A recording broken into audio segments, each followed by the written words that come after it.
अध्याय 16 के प्रश्नावली 2 का पहला प्रश्न है, निम्नलिखित आंकड़ों का माध्य ज्ञात कीजिए कह रहा है। ठीक है, यहाँ पे क्या ज्ञात करने के लिए कहा है? माध्य। माध्य को और हम किस नाम से जानते हैं? औसत के नाम से। ठीक है, औसत के नाम से जानते हैं। और मैं कुछ और नाम बता देता हूँ। ठीक है, एक है समांतर माध्य, इसे समांतर माध्य के नाम से भी जानते हैं। ठीक है, तो माध्य, समांतर माध्य और औसत, अगर कहीं पे ये शब्द आप लोग देखे ना, तो आपको ये समझ जाना है कि वो औसत ही है, वो माध्य है या समांतर माध्य है। ठीक है, ये चीज आपको पता होना चाहिए। ठीक है, डाउट ना हो इसलिए मैं आपको यहाँ पे बता रहा हूँ।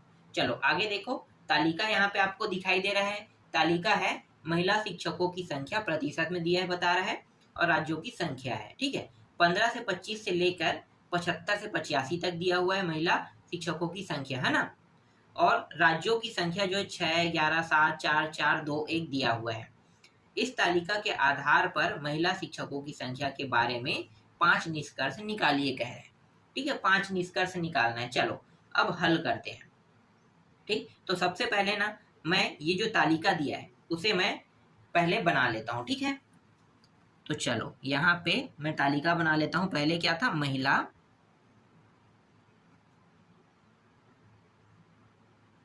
शिक्षकों की संख्या, इसमें दिया हुआ है प्रतिशत में कह रहे हैं ना। इस तरीके से हम तालिका बना लेते हैं। और दूसरा क्या दिया हुआ था? राज्यों की संख्या,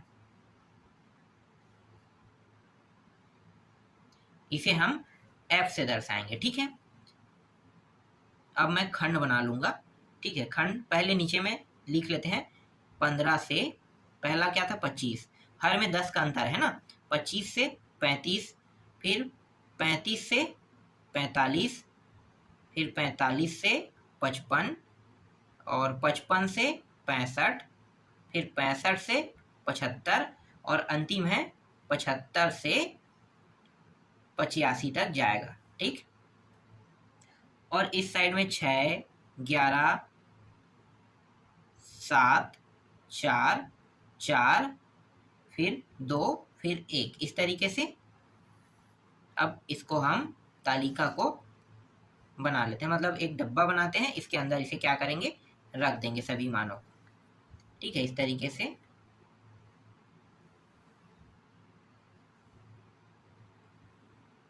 ये रहा। ठीक है, यहाँ पे ना मैं क्या करूंगा? यहाँ पे मैं मध्य बिंदु निकालूंगा, है ना। तो मध्य बिंदु के मान को रखूंगा। तो यहाँ पे मैं लिख लेता हूं मध्य बिंदु। ठीक है, मध्य बिंदु। ऐसे प्रश्न में आपको करना क्या है? मध्य बिंदु निकालना है। और ये मध्य बिंदु किसका निकालेंगे? मध्य बिंदु हम निकालेंगे इसका। ठीक है, मध्य बिंदु कैसे निकालते हो? देखो कितने संख्या है? 15 और 25, दो संख्या है। तो इन दोनों को मध्य बिंदु मतलब ये और कुछ नहीं, समांतर माध्य है, समझना ना, समांतर माध्य। देखो करेंगे क्या? समांतर माध्य या फिर हम इसे कहें औसत कहें, है ना। औसत कह सकते हो या माध्य कह सकते हो। तो ये औसत ही है, समझो। तो औसत का सूत्र क्या होता है? जितने संख्या है इनका योग, तो 15 और 25 का योग कर देंगे। ठीक है, देखो मैं छोटा छोटा यहाँ पे लिख देता हूँ और बता देता हूँ, आपको समझा देता हूँ। 15 और ये 25 दोनों को जोड़ देंगे। कितना हो गया संख्या? देखो 1 और 2, तो 2 से भाग दे देंगे। जोड़ने के बाद ये कितना हो जाएगा? 25 और 15 कितना होगा? 40 होगा ना। 40, तो 40/2, 2 से इसे भाग दे दो तो कितना आ जाएगा? 20। तो मध्य बिंदु कितना आ गया? यहाँ पे 20 आ गया। किसका? 15 से 25 के बीच में, है ना। तो मध्य बिंदु 20 आ गया। यहाँ भी वैसा ही होगा, इन दोनों को जोड़ेंगे और जोड़ने के बाद कितने से भाग दे देंगे? 2 से। तो ये और ये जोड़ दो, 35 और 25 दोनों को जोड़ेंगे, कितना होगा? 60 होगा। 60 को 2 से भाग दे दो, कितना आएगा? 30 आएगा। तो दूसरा 30 आ गया। फिर 35 और ये जो 45 है इनको जोड़ेंगे तो 80 आएगा। 80 का आधा क्या होगा? 2 से भाग देंगे तो 40 आएगा ना। फिर देखो 20, 30, 40 है ना। अब इन दोनों को जोड़ो, 45 और 55 को, तो 100 होगा। और 100 का आधा कितना होगा? 2 से भाग देंगे 50।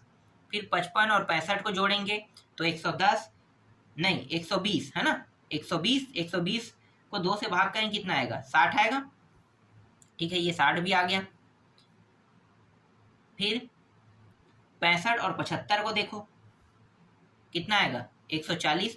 140 को 2 से भाग करेंगे 70, और ये कितना हो जाएगा, जोड़ेंगे तो इन दोनों को जोड़ेंगे तो ये हो जाएगा 160, 160 को 2 से भाग करेंगे तो 80 आएगा। समझ में आ गया? आपको इसी तरीके से बनाना है ना, जब भी तालिका में प्रश्न दिया रहे कुछ इस प्रकार से अंतर वाला, ठीक है, तो आपको मध्य बिंदु इस प्रकार से निकालना है। और ये जो मैं प्रश्न बता रहा हूँ ये वार्षिक पेपर में आते हैं, ठीक है, ये वार्षिक पेपर में आए हुए ही प्रश्न है। इसीलिए इस प्रश्नावली में जितने भी प्रश्न हैं उन सारे प्रश्नों को बहुत अच्छे से समझना। मैं इसे जितना आसान हो सके उतना आसान शब्दों में समझाने की कोशिश कर रहा हूँ, ठीक है। आशा कर रहा हूँ कि मैं जो आप लोगों को बता रहा हूँ वो समझ में आ रहा होगा। अगर नहीं आ रहा है तो समझ जाओ कि आप लोग इस अध्याय के प्रश्नावली को नहीं बना पाओगे, मतलब प्रश्नों को नहीं बना पाओगे। 4 नंबर आप लोग छोड़ दोगे, और 4 नंबर ये मुफ्त में मिलने वाला 4 नंबर है, क्योंकि ये सबसे सरल प्रश्न है जो मैं बता रहा हूँ। आपको सिर्फ 3 ही चीज याद रखना है, ठीक है, 3 ही चीज। एक तो बहुलक याद करने का सूत्र याद रखना है, एक समांतर माध्य का सूत्र रखना है, एक माध्यिका का। बस आपके एग्जाम में इन तीनों टॉपिकों में से ही प्रश्न आएगा, चौथा टॉपिक आएगा ही नहीं, ठीक है। औसत वाला तो 2 नंबर के है, 2 नंबर का प्रश्न है। तो जो प्रश्नावली एक में मैंने आप लोगों को बताया ना वो 2 नंबर का प्रश्न है, तो 2 नंबर का प्रश्न वहां से आएगा। 4 नंबर का तो यहाँ से आ रहा है ना, तो 4 नंबर के जो 5 प्रश्न इस प्रश्नावली में दिया हुआ है इन्हीं में से एक प्रश्न आना अनिवार्य है।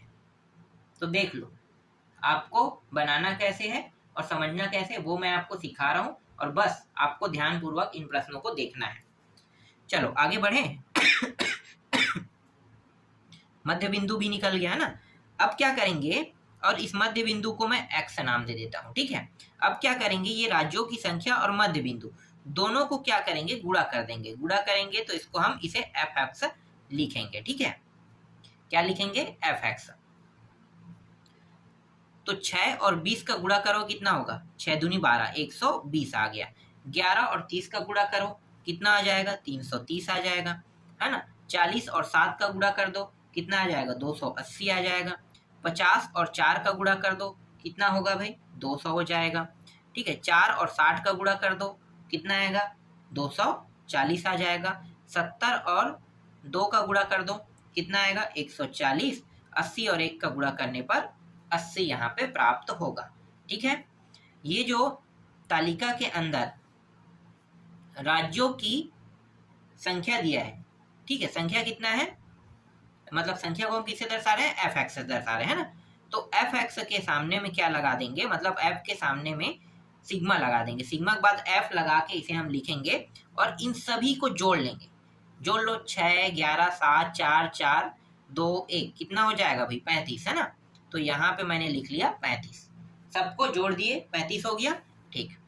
अब क्या करेंगे, इसको नहीं कुछ करेंगे क्योंकि ये तो मध्यमान से निकला है ना, इनके मध्यमान है। और ये मध्यमान हम क्यों निकाले हैं, मतलब मध्य बिंदु जो हमने निकाला है, जो ये औसत है या फिर हम समांतर माध्यम जो भी इसका नाम बोल सकते हैं ना, इसको हमने क्यों निकाला है, इसको हमने सिर्फ इसलिए निकालना है क्योंकि हमें इनको इनके जो मध्य बिंदु है उनके साथ गुणा करना था। देखो ये सब मान आए ना, इनके साथ सिर्फ गुणा करने के लिए हमें इस प्रश्न में मध्य बिंदु निकालना पड़ा।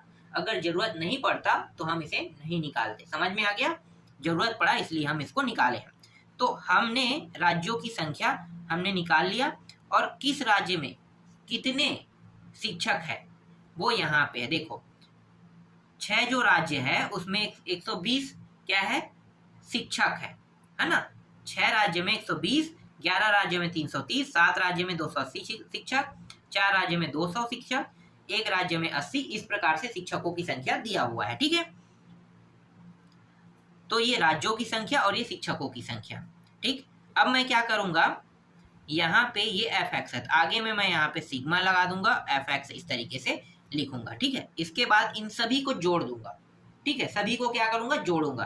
तो जोड़ने पर मान कितना आ रहा है, 1390 आ रहा है, ठीक है, 1390 जोड़ने पर आ रहा है, ठीक। अब मैं समांतर माध्य निकाल लेता हूं, तो यहाँ पे समांतर माध्य का सूत्र लगा दो, समांतर माध्य, ठीक है। समांतर माध्य, माध्य कोई अलग नहीं है ना, यही औसत है। आपको ये पता कैसे चलेगा, देखो एक्स के ऊपर बार, मैंने बताया था ना पहला प्रश्न वाले, एक्स के ऊपर बार लगा है, ये बता रहा है कि यही माध्य है, यही समांतर माध्य है, यही औसत है ना, यही मध्य बिंदु है, ये सब चीज ये दर्शा रहा है। तो x ऊपर बार लगा दिए और इसका जो सूत्र होता है वो क्या होता है, सिग्मा एफ एक्स अपान, नहीं सिग्मा एफ, हाँ ठीक है, सिग्मा एफ एक्स, पहले इसको लिखेंगे, इसके बाद भाग करेंगे सिग्मा एफ से। सिग्मा एफ एक्स का मान कितना है 1390 और सिग्मा एफ का मान है 35। 35 से जब मैं इसे भाग करूंगा, ठीक है, 35 से इसे मैं जब भाग करूंगा तो इसका जो उत्तर आ रहा है वो आ रहा है 39.71% आ रहा है। ठीक है, प्रतिशत में इसका मान कितना आ रहा है 39.71% आ रहा है। ठीक है, तो यहाँ पे आपको नीचे में क्या लिखना है, अतः महिला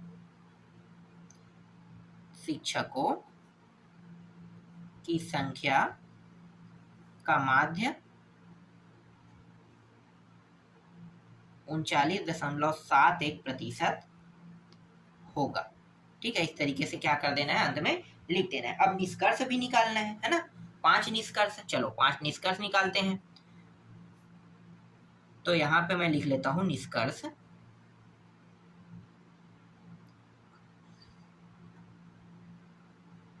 ठीक है, पहला निष्कर्ष क्या होगा, जो उत्तर आया ना वो हमारा पहला निष्कर्ष बन जाएगा। ठीक है, तो उत्तर को हम पहला निष्कर्ष बना लेते हैं। तो यहां पे लिखो उपयुक्त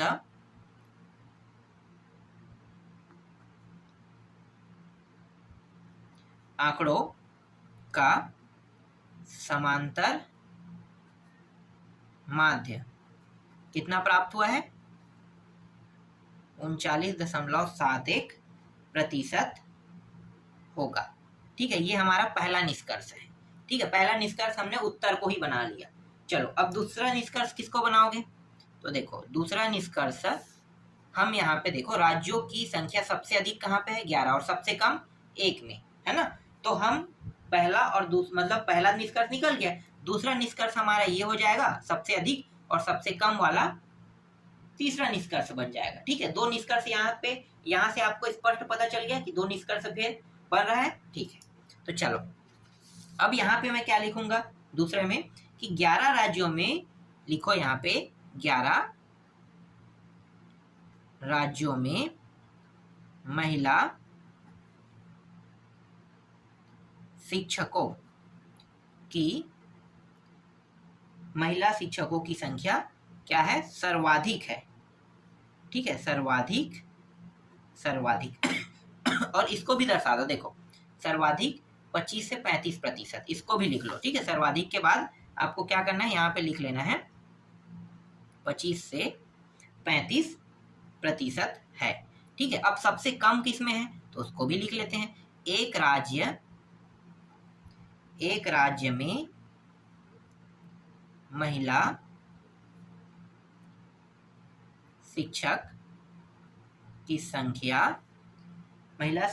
संख्या कितना है 75 से 85% है। ठीक है, सिर्फ एक राज्य की बात कर रहे हैं, तो एक राज्य में महिला शिक्षक की संख्या 75 से 85% है, जो सबसे कम है। समझ में आ गया, सबसे अधिक हमने बताया, यहाँ पे सबसे कम बता दिया। ठीक है, अब आगे देखो, यहाँ पे 2 ऐसे हैं जिनमें मतलब चरचर राज्य ऐसे हैं जिनमें महिला शिक्षकों की संख्या क्या है, समान है ना। तो समान वाले को भी बता देते हैं। देखो इतना आसान प्रश्न है, बस हम देख रहे हैं इनको राज्यों को और राज्यों से हम बता रहे हैं, है ना। तो यहाँ पे मैं चौथा में लिखूंगा चरचर राज्यों में क्रमशः, देखो चरचर राज्यों में क्रमशः 45 से 55 और 55 से 65 दिया हुआ है ना। तो यहाँ पे लिखो 45 से 55 व 55 से 65% क्या है, महिला शिक्षकों की संख्या है। ठीक, एक और निष्कर्ष सिर्फ अंतिम और लिख लेते हैं। ठीक है, कोई भी उठा लो देखो जो बचा है इनमें से किसी को भी उठा लो, चाहे आप 6 को उठा लो, 7 को उठा लो, चाहे 2 को उठा लो, किसी को भी उठा सकते हो, है ना। तो देखो मैं यहाँ पे 6 को उठा लेता हूँ, क्योंकि 6 वाला जो है ना इसमें प्रतिशत में सबसे कम है ना। प्रतिशत में सबसे कम है और सबसे अधिक को मैंने उठा लिया प्रतिशत वाला। तो सबसे कम क्या है, 15 से 25। तो 6 राज्यों में सबसे कम महिला शिक्षकों का प्रतिशत है, लिखो 6 राज्यों में सबसे कम महिला शिक्षकों का प्रतिशत 15 से 25% है। ठीक है, 15 से 25% सबसे कम 6 राज्य में है। और अगर बोल देता, ठीक है, छठवां पॉइंट लिखो कह के, तो क्या बता सकते थे कि एक राज्य में महिला शिक्षकों का प्रतिशत सबसे अधिक है, 75 से 85%। ये टॉपिक भी आप अगले पॉइंट में लिख सकते हो। देखो 5 का है, मैंने आपको 6 बता दिया, लिखने में तो 5 ही बता रहा हूं, लेकिन एक और क्या लिख सकते हो वो भी मैं आपको बता दिया। समझ में आ गया? चलो अब अगला प्रश्न देखते हैं। ठीक है, तो प्रश्न क्रमांक 2 है, एक दिवसीय अंतर्राष्ट्रीय मैचों में बहुत से गेंदबाजों द्वारा लिए गए कुल विकेटों की संख्या के आंकड़े तालिका में दिए गए हैं, इनका बहुलक ज्ञात कीजिए। देखो इस बार ज्ञात क्या करना है, बहुलक, समांतर माध्य नहीं ज्ञात करना है, ना ही माध्य नहीं औसत, ठीक है, ये सब एक है, लेकिन इसको ज्ञात नहीं करना है। ज्ञात क्या करना है, बहुलक। बहुलक ज्ञात करने के लिए बस सूत्र आपको याद होना चाहिए, और बहुलक सबसे सरल प्रश्न में मानता हूँ, सबसे सरल। तो चलो जो तालिका दिया है उनको देख लेते हैं। तो देखो विकेटों की संख्या दिया है, गेंदबाजों की संख्या दिया है, और इस तालिका के आंकड़ों के बारे में 5 निष्कर्ष निकालिए गए हैं। निष्कर्ष निकालना कोई बड़ी बात नहीं है, सरल होते हैं निष्कर्ष, मैं आपको बता दूंगा। ठीक है, चलो पहले तालिका बना लेते हैं। तो यहाँ पे मैं लिख लेता हूं विकेटों की संख्या, है ना, विकेटों की संख्या, और यहाँ पे गेंदबाजों की संख्या लिख लेता हूं।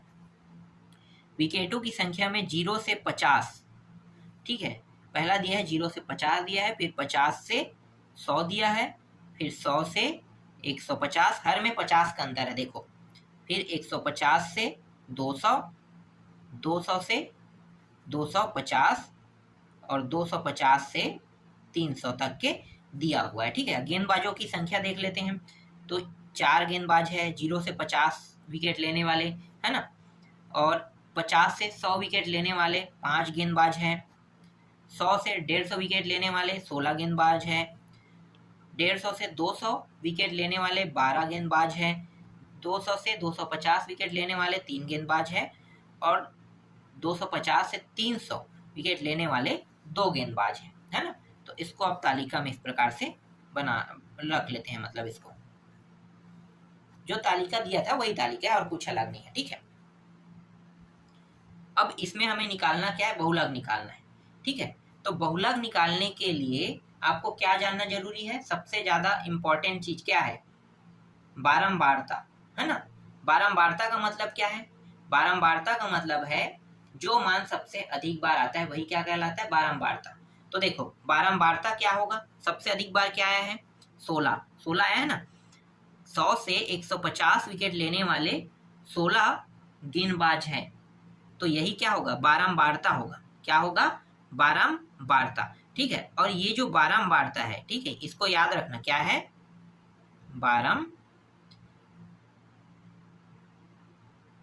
ठीक है, बारंबारता ना। तो ये बारंबारता है, जो सबसे अधिक बार आता है वही क्या होता है, बारंबारता होता है ना। तो ये बारंबारता है, और ये जो बारंबारता है इसको हम F1 से दर्शाते हैं। किससे दर्शाएंगे, F1 से। देखो अभी मैं जो बता रहा हूँ वो बहुत महत्वपूर्ण है, इसको आपको जानना बहुत जरूरी है। ठीक है, F1। अब नीचे के मान को क्या किससे दर्शाएंगे, जब हमने इसको F1 से दर्शाया तो ये F1 के बाद नीचे को हम F2 से दर्शाएंगे। ठीक है, फिर इसको F3 से, फिर इसको F4 से। नीचे के मान को हमने इस तरीके से दर्शाया बढ़ते क्रम में, तो ऊपर के मान को कैसे दर्शाएंगे, घटते क्रम में, है ना। इसके ऊपर वाला क्या हो जाएगा, F0 हो जाएगा, फिर ऊपर जाने पर F-1 हो जाएगा। ठीक है, हमें जरूरत यहाँ पे ना सिर्फ और सिर्फ इन तीनों का रहता है। जो F1 होता है, जो बारंबारता होता है, उसकी आवश्यकता होता है प्रश्न को हल करने के लिए। फिर इसके ऊपर वाला मान जो F0 उसकी आवश्यकता होता है, और F1 के जस्ट नीचे वाले F2 की ही बस आवश्यकता होता है, ठीक है, प्रश्न को हल करने के लिए। तो F0, F1 और F2 निकल गया। ठीक, हमारे पास 3 मान आ गए। ठीक, और क्या जरूरत है हमें निकालने, मतलब प्रश्न को हल करने के लिए? तो प्रश्न को हल करने के लिए हमें निम्न मान की भी आवश्यकता होती है। ठीक है, निम्न मान। तो यहाँ पे मैं निम्न मान बता देता हूँ किसे कहते हैं, जिसे हम निम्न सीमा, उच्च सीमा कहते हैं। देखो ये वाला जो है ना, ये 0, 50, 100, ये जो लेफ्ट हैंड साइड में दिखा है, इसी को हम कहते हैं निम्न सीमा। क्या कहेंगे? निम्न सीमा। और ये 50, 100, 150, ये जो राइट हैंड साइड में है, इसे हम कहते हैं उच्च सीमा। ठीक है, प्रश्न में उच्च सीमा का तो जिक्र नहीं किया है, लेकिन प्रश्न को हल करने के लिए निम्न सीमा की आवश्यकता है, और निम्न सीमा को हम L से दर्शाएंगे, क्योंकि हमें निम्न सीमा चाहिए। ठीक है, तो निम्न सीमा को हम किससे दर्शाते हैं? L से। अब निम्न सीमा कौन सा मान होगा, बताओ मुझे, कौन सा होगा? तो देखो बारंबारता कहाँ पे है? यहाँ पे है ना, 16, मतलब बारंबारता आया है 100 से 150 में। तो 100 से 150 वाले में निम्न सीमा कौन होगा? 100। कौन होगा? 100 निम्न सीमा होगा। ठीक है, ये समझ में आ रहा है? निम्न सीमा जब भी निकालोगे तो आपको इनमें से किसी भी मान को नहीं उठाना है, जो बारंबारता आया है उसी वाले में से आपको उठाना है। तो 100 और 150 विकेटों की संख्या है ना, मतलब 100 से 150 विकेट लेने वाले गेंदबाज कितने? 16 है। तो इसी में से आपको क्या करना है? 100, 150 में से ही निम्न सीमा निकालना, और निम्न सीमा आगे के मान को कहते हैं। तो ये निम्न सीमा जो L का मान है वो कितना होगा? 100 होगा। निम्न सीमा पता चल गया। ठीक, अब इसमें सिर्फ और सिर्फ हमें क्या चाहिए? माप और चाहिए। ठीक है, वर्ग की माप। तो वर्ग का माप आप किसी से भी निकाल सकते हैं। देखो वर्ग का माप निकालना बहुत आसान है। 50 प्लस 0 कर दो। ठीक है, 50 प्लस क्या कर देना है आपको? 50 माइनस 0, सॉरी 50 माइनस 0 कर दो। ठीक, तो कितना आएगा? 50 आएगा। हर में अंतर कितना है? देखो 150, 150 है ना, 250, सब में 50 का अंतर है। ठीक है, किसी एक को उठा लो, किसी भी एक को। ठीक है, अभी तक हमने प्रश्न में किस मान को उठाया है? देखो ना, बारंबारता ये था, आगे के मान को ही उठाए, तो हम इसी मान को उठाएंगे इसमें भी। ठीक है, और 150 में 100 को घटा दो तो क्या निकल जाएगा?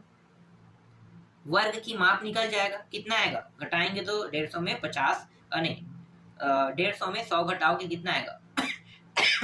50 आएगा ना। और सब में अंतराल जो 50 का अंतराल है वही क्या है?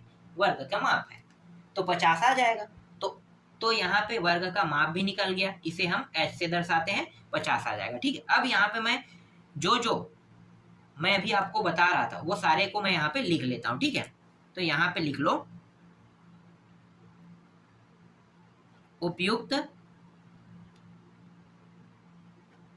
आंकड़ों में सर्वाधिक बारंबारता कितना है भाई? बारंबारता देख लो, 16 है ना, 16 और इसका वर्ग, 16 का वर्ग, और वर्ग सीमा कितना है? 100 से 150 है। ठीक है, ये 150 है, ज़्यादा नहीं लिखना है, 150 है। ठीक, और ये 100 और 150 है ना, इसमें निम्न सीमा क्या होगा? तो वर्ग की निम्न सीमा, जिसे हम L से दर्शाएंगे, कितना है? 100 है। ठीक, बारंबारता भी लिख लेते हैं। बारंबारता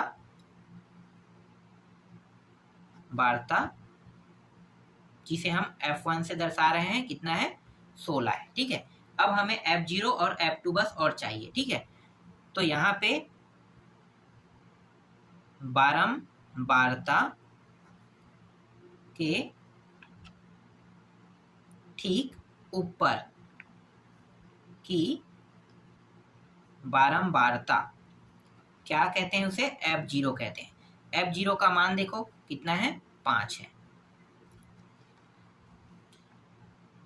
बारंबारता के ठीक नीचे, ठीक है, उसके बाद फिर से पूरा सेम टू सेम रहेगा, तो मैं इसको इस तरीके से लिख लेता हूँ ना, ये पूरा दोबारा हो रहा है, बस ऊपर और नीचे बस होगा। तो ठीक नीचे, नीचे को हम क्या कहेंगे, F2 कहेंगे। ठीक है, F2 का मान कितना है, देखो 12, तो ये रहा 12।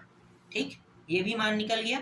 ठीक है, वर्ग का माप भी लिख लेते हैं, वर्ग की माप, जिसे हम h से दर्शाते हैं।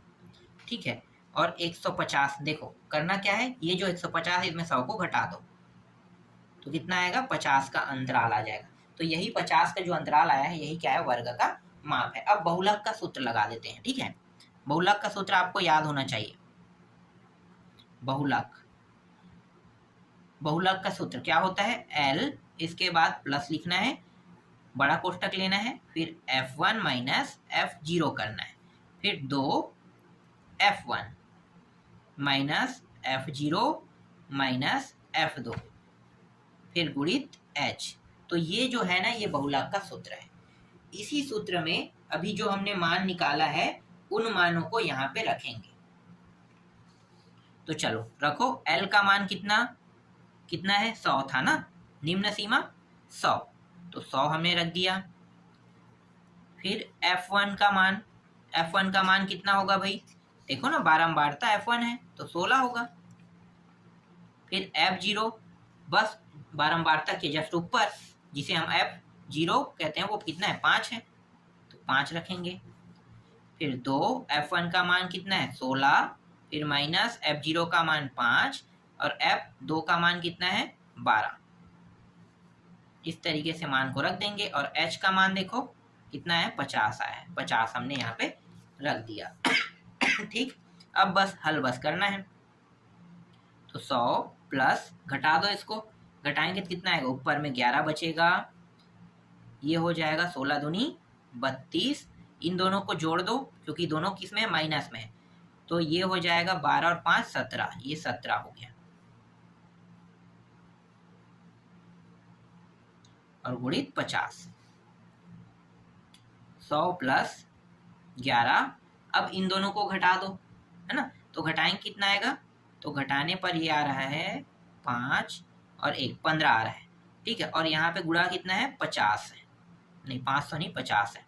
ठीक है, फिर यहाँ पे 5 का पाड़ा पढ़ते हैं, 5 तिया 15, 5 एकम 5 शून्य, तो ये 100 प्लस 11 गुणित 10 कितना होगा, 110 अपान 3, ये 300 हो गया।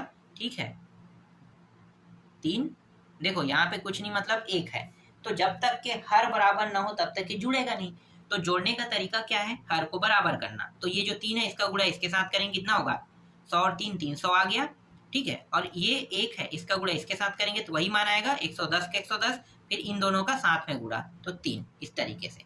ठीक, इन दोनों को जोड़ दो, तो ये हो जाएगा 410 हो जाएगा, अपान 3, भाग दे दो, तो ये हो गया 4 एकम 4, 1 1 4 दिया 2 शून्य, 4 छक्के, फिर 4 6, फिर 4 छक्के। ठीक है, तो ये 136.66 हमें क्या प्राप्त हुआ, बहुलक प्राप्त हुआ। तो यहाँ पे आपको लिख लेना है, अतः विकेटों की संख्या का बहुलक 136.66 होगा। ठीक है, इस तरीके से हमने बहुलक भी निकाल दिया। ठीक, बहुलक निकल गया, अब निष्कर्ष निकाल लेते हैं। ठीक, तो निष्कर्ष, 5 निष्कर्ष देखो कैसे निकालना है, 5 निष्कर्ष। तो पहला निष्कर्ष तो हमारा उत्तर हो जाएगा ना, पहला निष्कर्ष क्या होगा, हमारे प्रश्न का जो उत्तर हमने प्राप्त किया है वो हमारा पहला निष्कर्ष हो जाएगा। तो यहाँ पे लिखो, उपयुक्त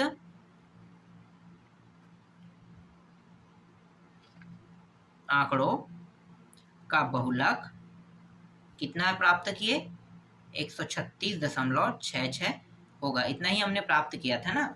तो ये पहला प्रश्न का मतलब पहला निष्कर्ष निकल गया। ठीक है, दूसरा निष्कर्ष देखो, दूसरा निष्कर्ष क्या बता सकते हो कि यहाँ पे देखो, चलो निष्कर्ष पूरा इस तालिका से ही आपको बनाना है ना। तो देखो, अब दूसरा निष्कर्ष क्या करेंगे कि देखो, 100 से 150 विकेटों पर गेंदबाजों की संख्या कितनी है, 16, दूसरा लिख लो। तो यहाँ पे मैं लिख सकता हूँ 100 से 150 विकेटों पर गेंद बाजों की संख्या कितना है? 16 है। ठीक, ये दूसरा हो गया। तीसरा निष्कर्ष, देखो तीसरा निष्कर्ष में हम क्या बता सकते हैं? देखो ध्यान देना, देखो 0 से 50 विकेट, 0 से 50 विकेट पर गेंदबाजों की संख्या कितनी है? 4 है। हम हर एक पॉइंट को ले सकते हैं, हर एक पॉइंट को। देखो ऐसे ही मैं बता सकता हूँ, ये हमने पहले निकाला था ना, पहला और दूसरा निष्कर्ष हो गया है। अब बाकी के निष्कर्षों को ऐसे ही मैं बता रहा हूँ, उसको मैं लिख नहीं रहा हूँ। देखो अगला निष्कर्ष क्या करना है, 0 से 50 विकेटों पर 4 गेंदबाजों की संख्या 4 थी। ठीक है, अगला क्या कहोगे? 50 से 150 विकेटों पर गेंदबाजों की संख्या 5 होगी, है ना? इस तरीके से 2 और निकल गया। ठीक, एक बस और देखना, 4 पता चल गया। ठीक है, आगे देखो, ये तो हमने ले लिया है ना, इसको और लेने की जरूरत नहीं है। फिर 150 से 200 विकेटों पर गेंदबाजों की संख्या 12 है। आगे 2 और बना सकते हो, 200 से 250 विकेटों पर गेंदबाजों की संख्या 3 है। छठवा हो गया, एक और बन जाएगा, सातवां। देखो 250 से 300 विकेटों पर गेंदबाजों की संख्या कितनी है? 2 है। तो इस तरीके से 6 से 7 पॉइंट आप निष्कर्ष निकाल सकते हो। तो 2 निष्कर्ष मैंने निकाल के बता दिया और 5 निष्कर्ष आपको ऐसे ही मैंने बता दिया।